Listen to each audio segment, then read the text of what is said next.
In today's video, we're going to be covering 3 simple mistakes that are destroying your sleep. Are you getting a proper bedtime? See, I know who you guys are, and if you're anything like me, you're probably staying up till 1 to 2 a.m. watching YouTube, procrastinating, even falling to sleep because going to bed is so boring. Like, it really is boring, and I think a lot of neurotypicals don't understand that. For us, going to bed can be boring, all right? It just is.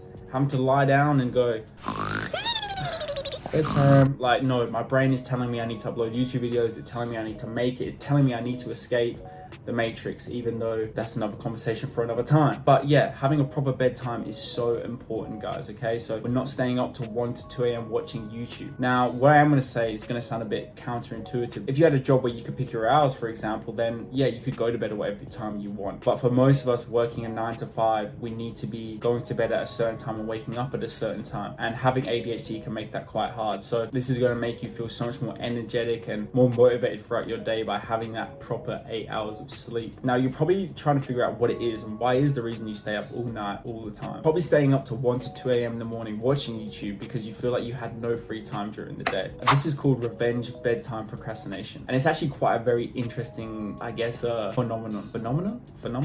I don't know how to say it. My brain, sometimes it doesn't work. But yeah, it's very interesting because the concept kind of works like this. Because you're working all day on maybe a job that doesn't fulfill you, you then use your nighttime as your free time. This is where, you feel like you're free. This is your freedom. And I think a lot of people with ADHD don't realize that they do this, or maybe they realize they do it, but they're not sure why they do it. Naturally, we sleep later anyway. I've noticed that with all ADHD people, we tend to fall asleep quite later. We don't really tend to be, early birds, early risers. So like a quick little fix I could give you guys is if you're finding yourself going through revenge bedtime procrastination, try do things throughout the day that are going to give you that enjoyment, that sense of excitement. These could be things like hobbies. It could be even just be watching YouTube during the day. Maybe instead of on your lunch break, grinding out more work. It could even be, make sure you're getting in some exercise, guys. I always talk about this one. This one's probably, I'm not going to really go into today, but get the exercise in. And if that isn't possible, guys, say you don't really have free time during the day and you're like, Luke, literally the only time I have is at night, and that is why I stay up so late.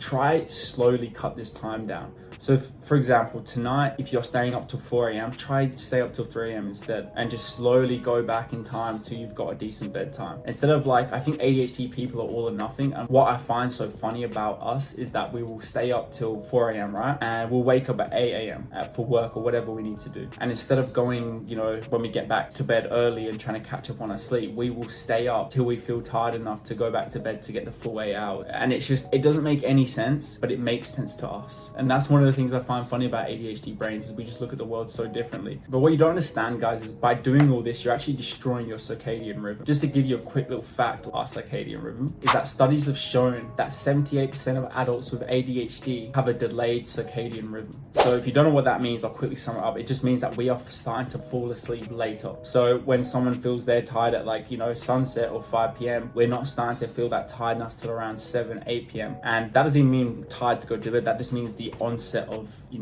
feeling tired, the sleepiness, the yawns, all that stuff. So again, by not having that proper bedtime, you'll most likely continue to have late nights, forcing your body into catch-up mode. Medication time. How late into the day or night are you taking your medication? See, for some people with ADHD, it's very easy to fall asleep on med. But for most people, taking a stimulant hours before bed is going to keep you awake and keep your body quite alert. Not only be able to find it hard to fall asleep, but also find it hard to stay asleep. And most likely go to the toilet. As we know with stimulant medication, it can make you pee quite a lot, and having that just before bed, constantly going to the toilet, having to drink water because you're feeling quite dehydrated from the medication, it's just not a good mix. I know there is some people that have no side effects with taking medication before bed. They can even take a Dexy and fall asleep. For somebody like me, that's not the case, and maybe for you even that's not the case. So what I would highly recommend, guys, is that you set an alarm each day, maybe 7, 8, 9 a.m., whichever time that feels comfortable for you, that you can take your medicine at consistent time. And obviously with ADHD, it's not going to happen every day, but even if it happens 5 out of the 7 days a week, that's still better than nothing. I need you guys to understand this. By not taking sleep seriously and only sleeping 4 to 5 hours a night, although you may think because of the medication and because of the way you perform that no, I'm fine, I can function on 5 hours of sleep, that is what is going to cause you to burn out more. So what I would do, guys, a tip for this is pick a time that you're going to sleep at and start to unwind an hour before. As you see on screen here, I've got an app on my phone that I use called Structured. It just gives me a little note at 10 p.m. saying, an hour till bedtime, do you want to start to unwind? And that's when it just reminds remind me. Some days I won't, I'll be honest. Some days obviously I'll do my YouTube and I'll do other things, but most of the time, guys, I will just put my phone down, I'll put music on, and I'll start to get ready into my bedtime routine. So yeah, it's really important that you prioritize your sleep, guys.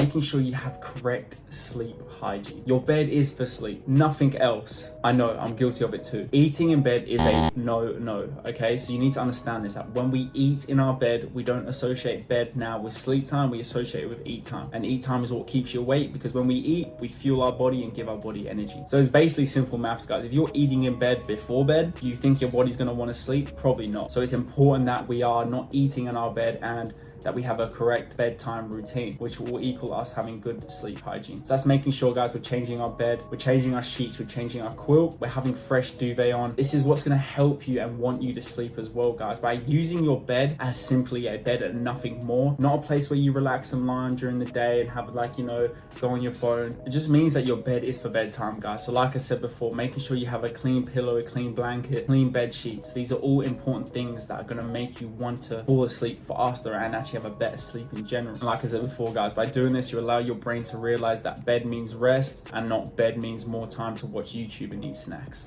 I mean, we all do it.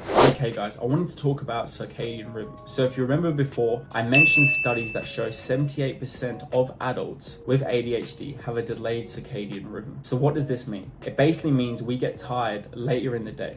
We also have trouble staying asleep. So what can we do about it? Do we just go to bed later? Well, not exactly. See, if you have work at 9 a.m., you really can't go to bed any later than, let's say, midnight. So melatonin is our answer. So the average person starts to get melatonin release at around sunset, whereas people with ADHD seem to have a 2-hour delay. And this again is what's causing us to sleep later and wake up earlier. By introducing melatonin tablets, this is what's going to help us attain better sleep and better mood and overall better executive function. A study done, so guys, this is really important, a study done in 2021 resulted in involving 51 adults with ADHD and delayed sleep phase syndrome. So basically, you know, delayed circadian rhythm. So to explain that a bit more, guys, after taking the melatonin, researchers had noticed a significant increase of an hour and a half. So that means that they will basically becoming neurotypical with their sleep schedule, which is what I find so fascinating about this, is that we were actually able to sleep at the same time as a neurotypical person, which I find absolutely crazy. So, and just to clarify, that study was those only with taking melatonin. There was actually a study done with people who received bright light therapy and melatonin, and they actually saw an hour and 58 minutes, so basically a 2-hour advancement of their circadian rhythm. So sometimes I like to think that maybe with all of this, we just weren't meant to fit into this society. And I talk about this a lot. I don't think this society did any favors for people with ADHD or anybody on the spectrum. And I think the reason we sleep the way we do is because obviously back in the days, back in the way long ago, we were probably the protectors, like I spoke about, the hunters, the providers, the gatherers, whatever. And I also think that we protected the tribe while they slept. I think that's why we went to bed later and why we woke up later. I think that's just how we are as ADHD people, and I think that's honestly how we're meant to be. I don't think there's anything necessarily wrong with our sleep. I just don't think society works with us. Hopefully though, that these suggestions in the video can actually help with your sleep issues. Oh, and also guys, make sure you hit the subscribe button if